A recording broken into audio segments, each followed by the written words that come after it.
We have finally arrived at the final destination of my descent into madness as I've covered the top 10 strongest Pokemon for every region. We went off the rails long ago, and Paldea decided to take it even further. We're about to enter a realm of power creep so shattered that the top 10 strongest Paldea Pokemon list is effectively the top 10 strongest Pokemon of all time list. Buckle up, boys, because we're starting off with number 10, Gouging Fire.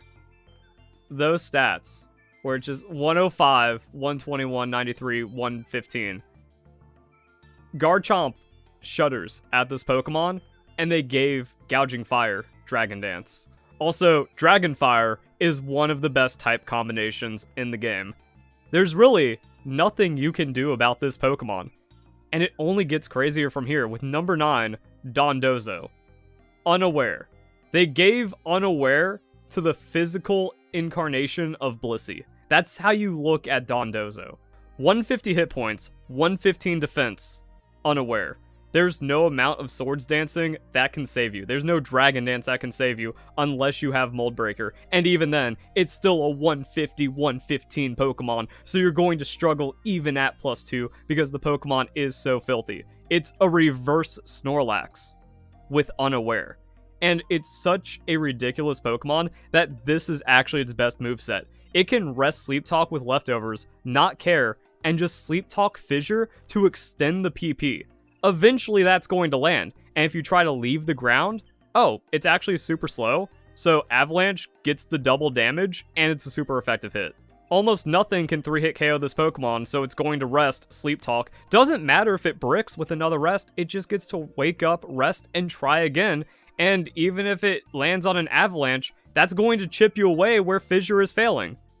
It's a game-warping Pokemon, and it's only number 9. Because number 8, we have Chien-Pao. Dang, sucks to be Weavile. Weavile just doesn't exist as a Pokemon anymore when we have a 135 speed, 120 attack. And people are saying, yo, why isn't Weavile an honorable mention in Generation 4? Because of Chien-Pao. Like, there's no reason to ever consider Weavile ever in Pokemon, because not only that, it also lowers the defense of all other Pokemon, so that 120 attack is actually higher. And it's a 135 speed Pokemon. This should never have existed, and Game Freak knew better in previous generations to not even attempt anything close to this, and it turns out it's actually ridiculous. And it gets sheer cold, so just in case there's something that could survive it, you got a 1-3 chance to win. And 80 hit points, 80 defense might not sound good, but it can survive hits, which a Pokemon of this power should not be allowed to do. Reminder, Greninja is 72, 67, 71. So this thing is significantly tankier than Greninja while having more speed and more offenses and free damage on its ability. I guess Greninja kind of has that with Protean, but you know what I mean. Also, Ice and Dark are two of the best offensive typings. This Pokemon doesn't make any sense. Number 8, we have Baxcalibur. Somehow they power crept pseudo-legendaries, where sure, let's try 145 attack, 115 hit points, and then still push the 87 speed. That special attack is not allowed to go any lower and put points anywhere else, or else we just have like a restricted legendary Pokemon worth of power. Now the thing about this Pokemon's power is that it isn't automatically free. It's not you just go 252, 252, Dragon Dance and automatically win the game. You have to optimize it just right, and I made an entire video breaking down all the angles of this Pokemon, and then the conclusion is, yeah, it's actually one of the best Pokemon ever, and when you optimize it, there's really not much the opponent can do about it. And that's Baxcalibur on its own, not counting a Snowscape setup or baton passing into it. Because, like, sure, we've talked about Pokemon. Swords Dance, Speed Boost, Baton Pass ends games in a lot of situations. But what if you Drifblim, minimize, Stockpile into Baxcalibur? That's just one of the best options ever for guaranteed winning a game. Or you give it screens. And at the end of the day, it's still a 145 attack Pokemon with 87 speed. So you can also go Brain Off and it's still super powerful. Choice Band. What's going to deal with an Ice Dragon Choice Banded 145 Pokemon that can survive a hit or outspeed every tank and it has Earthquake? This Pokemon is immaculate and unlocks a beauty of optimization inside of the game through damage theory that changes how I view Pokemon and how Pokemon can be played. And it's only number 7 in Paldea.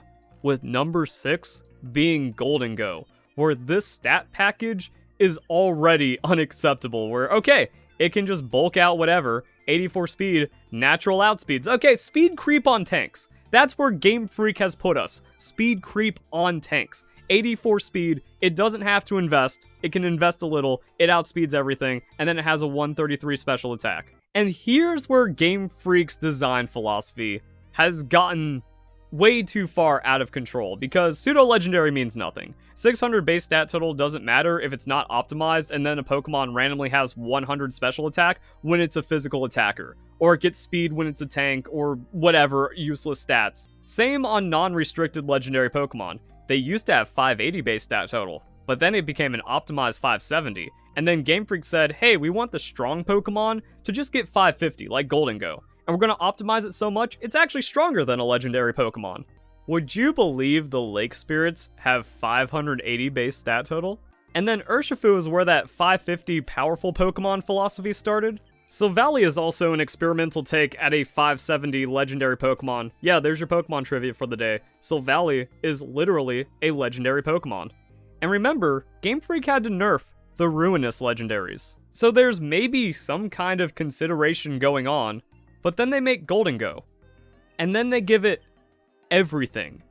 Even the flavor text is outside of the realm of Pokemon. A body of pure solid gold gives the Pokemon full immunity to other Pokemon status moves.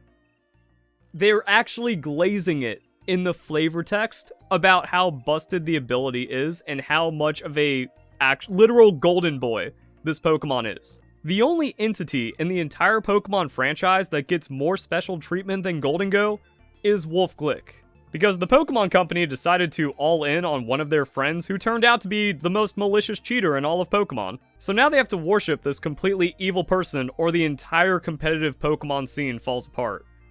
Real cool. But back to Golden Go. It's immune to status moves, but it also gets a signature move that's 120 base power. The trade-off?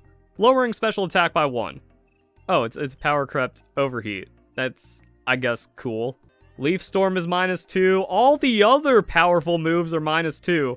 It's -1 on Golden Go, and it's Steel, which is actually just an incredible typing to have such power on. Special Steel attackers were kept in check by Flash Cannon, and now we just go 50% more power into that. But Golden Go then gets Recover, and Nasty Plot. And it's Ghost Steel, which is a solid typing. It worked for Aegislash! This Pokemon's perfection. And then it's impossible to pin down with its moveset. Oh, Scarf Trick. Choice Specs Trick. But it doesn't have to trick with the Choice Specs because Make It Rain does so much incredible damage. Covert Cloak, just to make sure nothing ever happens to this Pokemon. And then it's like Nasty Plot recovering, or it sets up a sub on a tank and then the game is over. And then it just does whatever it wants with a moveset that does whatever it wants. Oh my goodness, this thing's ridiculous. Now, from a neutral game point of view, maybe Golden Go is kind of acceptable if you only see it every once in a while because it's such a hard Pokemon to obtain. Problem, everyone in Pokemon is cheating. And then it got confirmed through data mining that pretty much every Golden Go is cheated. So for like the first season or the first couple of days on the Battle Stadium, when everyone was running Golden Go, oh, it's all cheaters with a massive advantage using one of the most busted Pokemon ever made. That shouldn't be this prominent because there should be a gate to its acquisition. This is the same thing with Blood Moon Ursaluna, that from a design standpoint in fair play, yeah, you're not going to see it every single battle because there's an opportunity cost to the amount of time that it takes to get this Pokemon. But when everyone's cheating, well, now it's just too much power that everyone has that isn't being punished. Every single hacked Pokemon gives an objective competitive advantage with time and infinite resources over the opponent, and then Pokemon like this in Blood Moon Ursaluna exploit it way too much. Same thing with Gouging Fire, because that's a ridiculously difficult Pokemon to obtain on like time and effort investment, and again, it's just one of the best Pokemon ever made, for free. And then turns out every top VGC player like Wolf Glick is a confirmed cheater, and Pokemon's unplayable, and we're only at number 6. Number 5, Ogerpon. Ogerpon on its own is absolutely busted. All the masks are really good and viable, but the Hearthflame mask takes it to another level because it gets free attack for wearing a mask that also gives it 1.2 times power. so a slightly weaker life orb, while getting +1 attack on grass fire, which turns out to be a really strong typing because the fire cancels out a lot of the grass weakness. And sure, let's just power creep a power creep move to power creep. Ivy Cudgel. Oh, it's grass earthquake. 100% accuracy, 100 power. That's really... It has high critical hit ratio. Why? Has a high critical hit ratio. But it already has a high critical hit ratio. And there it is. The 550 base stat total menace. 60 special attack means this has better stats than the legendary Pokemon.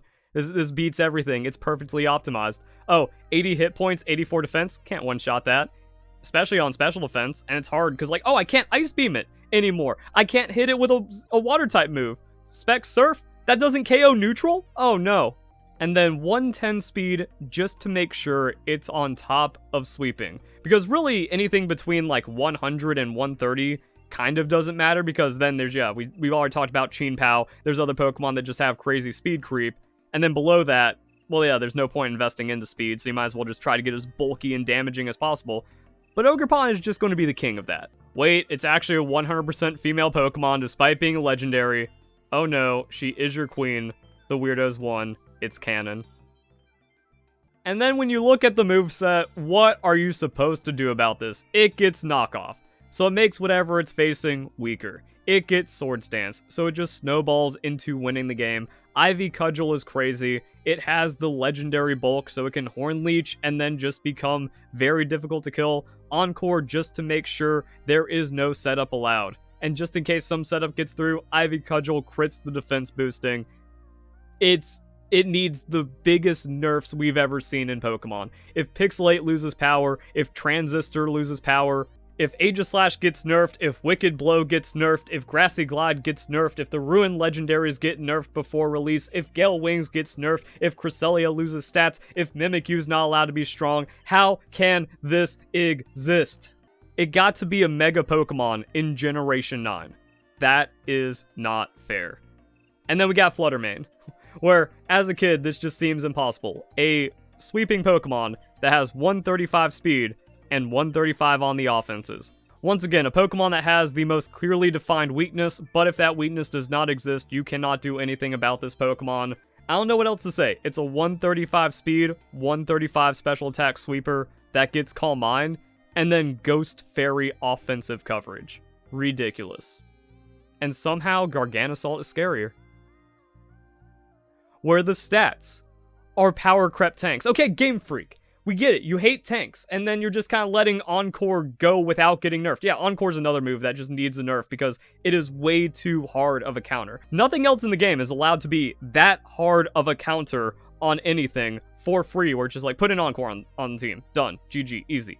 That free. But it's also necessary because of how much setup tanks run away with the game. So the meta and the usage is justified. That's because Game Freak didn't learn their lesson with Toxapex. They didn't learn their lesson with anything, and then they make this behemoth, which is fine on its own. Like, this is usable however it goes, but it gets an ability that makes it to where it can't get status, so you can't Toxic Stall this thing. You can't burn it to reduce its physical damage. Maybe a paralysis could matter. You can't put it to sleep, which is usually a really good way of slowing down or stopping tank Pokemon outside of Taunt, Encore, Trick, Scarf, and Whirlwind, or Sub, or all those other things, where like Breloom comes in against a slower Pokemon, it uses Spore, Breloom wins you the game. Even though Breloom does have the beneficial matchup against a Rock-type Pokemon, this is like your mega Terrassalization. That you Terrassalize Garganasalt, and you just have an incredible high chance to win the game. Like, that is your win con right there. Terra Garganasalt is as good as any other Mega Pokemon. And it also locks out other things, because sometimes Pokemon try with the Sleep Powder, or Hypnosis can actually ruin your day and make you lose a game. But no status on this Pokemon, and it also takes half damage from Ghost-type moves. Wait, what? What was that last thing you said?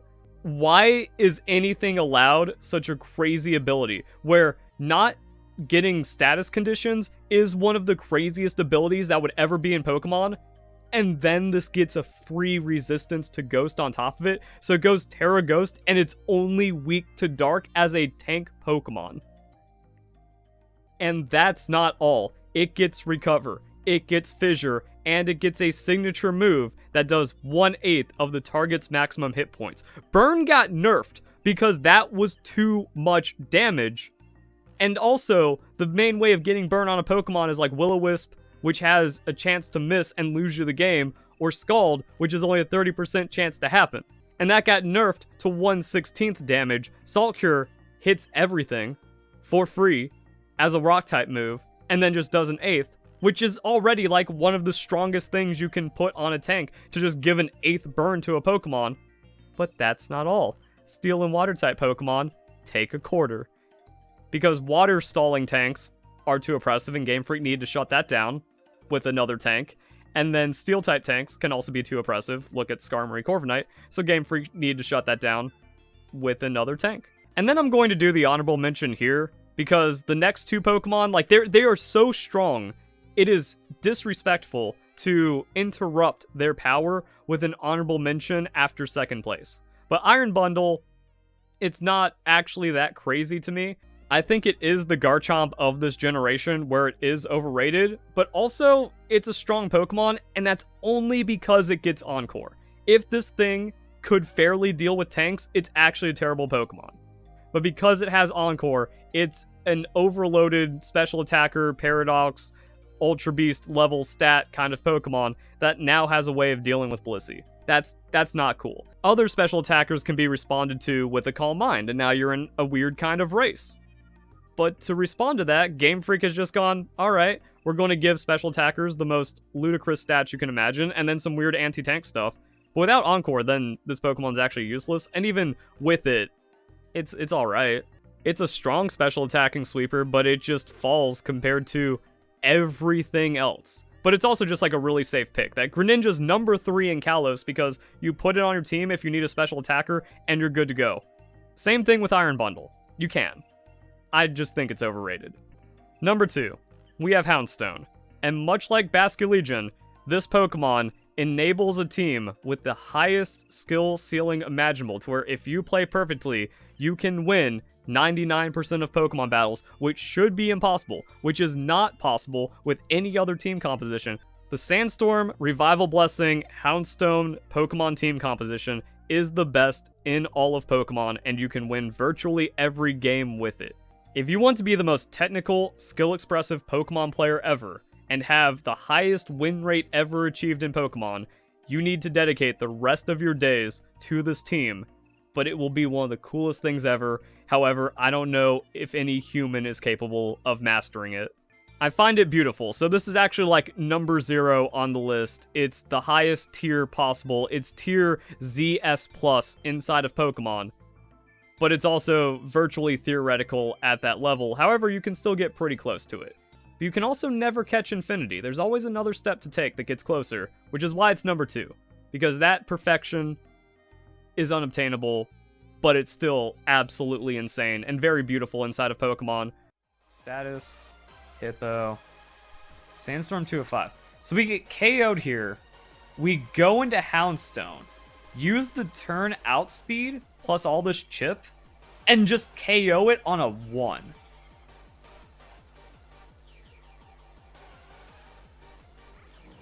Like, that's the reality I think we live in. Like, he saw the Palmy, but I think this move has so much audacity behind it that it's like, you look into every reality, and this is not how it plays out.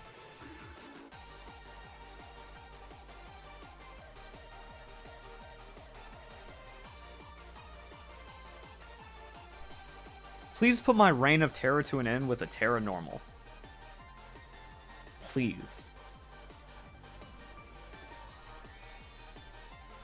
If he switches, we just lose? How? We might actually body... We might, no, we still pick it up, because, like, we just sit until we go down, and then Palmy. Please be Terra normal. I gotta see it. I have to see it just once. Terra Fairy? Okay. Do we still have damage without Super? It's 100 base power. It's Terra'd. It's Life Orb.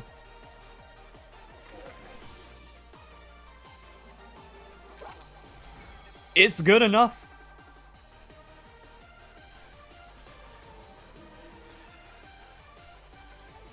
Like, I still think Palmy just survives Specs Dragapult.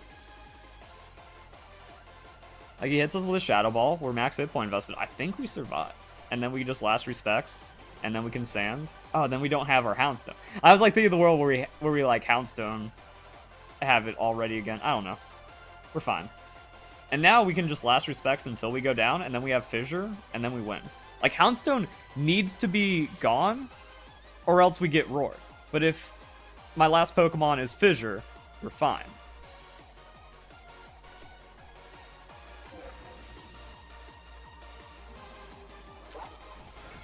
Yeah, like, we don't have Sand, you're right. That's what I mean. Like, I thought too many steps in weirdness, but I mean, like, there might be.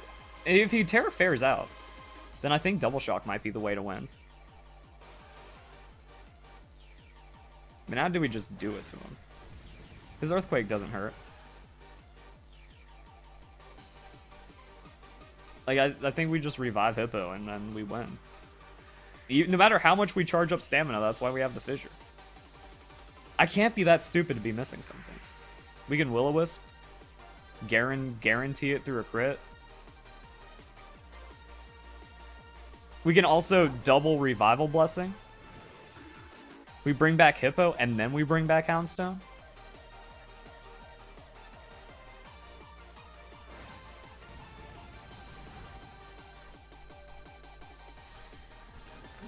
This is just an absolutely fascinating strategy. Like, I think this is the most dimensional strategy I've ever stumbled into.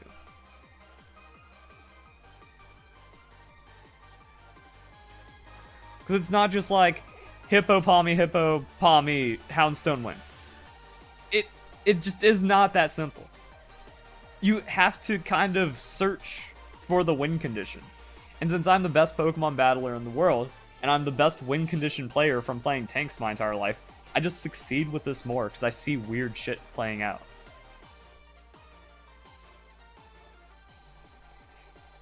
Turns out reviving Pokemon breaks the game. See, and that's why we did the Will-O-Wisp, because it means Palmy survives, and then we just bring back everyone. He's mad!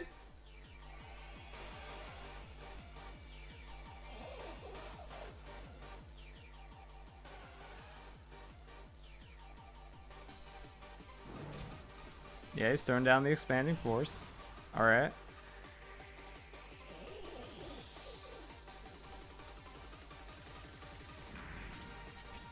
I think the idea with the Hippo is, like, Hippo is threatening enough. So it's like, you want to KO the Hippo, my guy, or else you're getting fissured. So yeah. We just full stacked. We just full stacked the Houndstone. Let's go. It finally happened. It was ugly, but we max revived. Let's go. And now we one-shot his team, and there's nothing he can do about it. Ranger's game had post-match chat like Warzone. Oof. No thanks.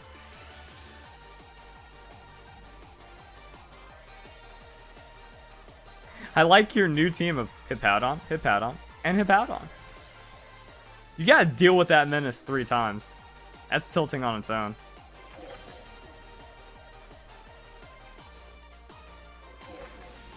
Paying respects.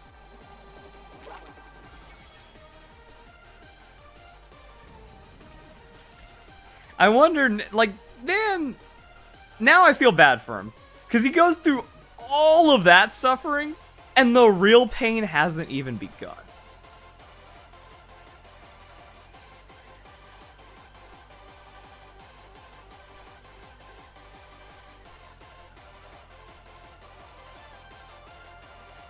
Alright. Full Orthworm. Is it enough?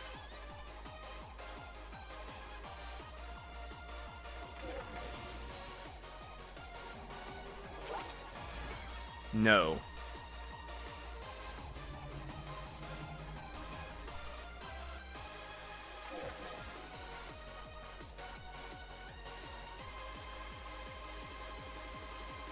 And then Florges. And then, like, they're just taking shit. You know, there's a little bit of health. And then Sand, just in case. And then there's no Sash. And then it's just like, yeah, good luck. I hope you had fun playing Pokemon Scarlet and Violet. And that brings us to the #1 best Pokemon in Paldea, which has to be the #1 best Pokemon in the game, Kingambit. It has everything. It has the craziest stats. It has the craziest move pool. It has a crazy ability and a crazy signature move that's just power creep. So, like, normally a physical dark attacker is going to want that Night Slash. Well, Kowtow Cleave has more base power with that 85, and it bypasses accuracy check. So if the opponent is going for shenanigans, it doesn't care. And if you're bringing it in later into the battle, it gets free power. And it's so tanky and has such crazy stats, the Steel Dark type Pokemon doesn't have to care about anything. So it can just appear at any stage of the battle and be fine. But if the opponent's on the back foot in the endgame, they lose all options to win. Then it also gets priority. And that's a big thing we've been talking about this entire series, that once this Pokemon gets set up, you know, the Swords Dance Baton Pass, the Shell Smash Pokemon that's now about to 6-0, the only thing that can stop it is a Sucker Punch.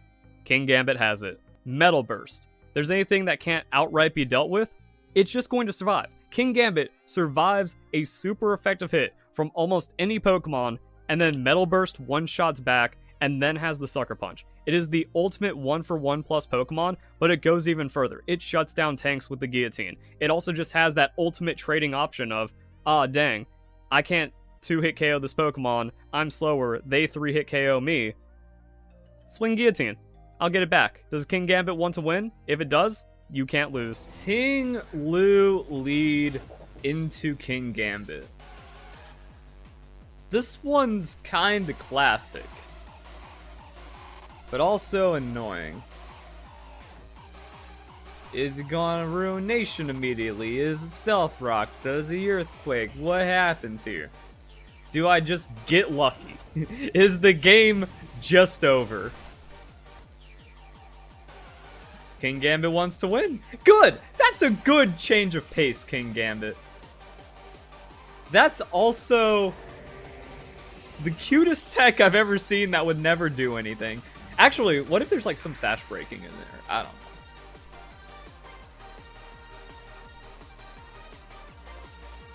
He's mad. Also, that's what he gets for playing vulnerable Pokemon. Golden Go. I have to respect the Focus Blast, but I also don't. We just Kowtow Cleave Sucker Punch. Oh, it's a nasty plot, alright. We do just... Wow. Man, this is so refreshing. This feels like Season 3 or whatever. Wow, that's a lot of damage. I don't know what the plan is then. Like, dang, just get completely shut out. Yeah, this battle takes me back. This battle takes me back to where the game was still ugly, but it was playable. This takes me back generations. This is like, remember when you could just win Pokemon games like this? And it was alright? So my plan, Terra Ghost, absorb the fighting hit, swing our Guillotine, and then we'll Metal Burst the next one. And then just like chunk that neutral hit. Oh, dang, didn't even want to see it out. Like, is it just going to Earthquake me right here and think it gets it? I also don't know if Ursaluna just raw gets it into my very tanky Kingambit. Like, we can look like a fool here by doing the same thing that entered the game last time. We're like, alright, we call the Terastal, Metal Burst, we eat the Earthquake, and then we do a lot of damage to him. I just don't know how much the Earthquake does to us. Like, this actually might be the bad move, to where we don't want to Terra, take more damage in one shot, because he does have a very large hit point pool.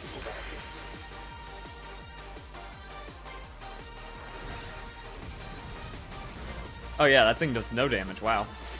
But then we get the guts, yeah. No Flame Orb, what? Is he bulk up? Shows a bulk up, I'm just gonna guillotine him. Yeah, I don't understand what all the Ursaluna Fear is.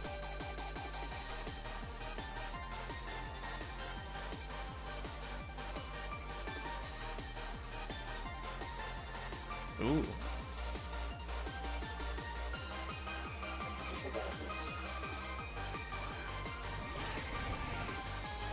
What does this guy think he's gonna do?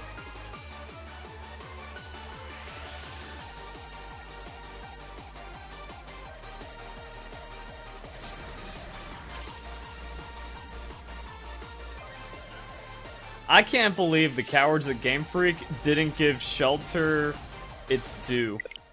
And he's gone. Wow.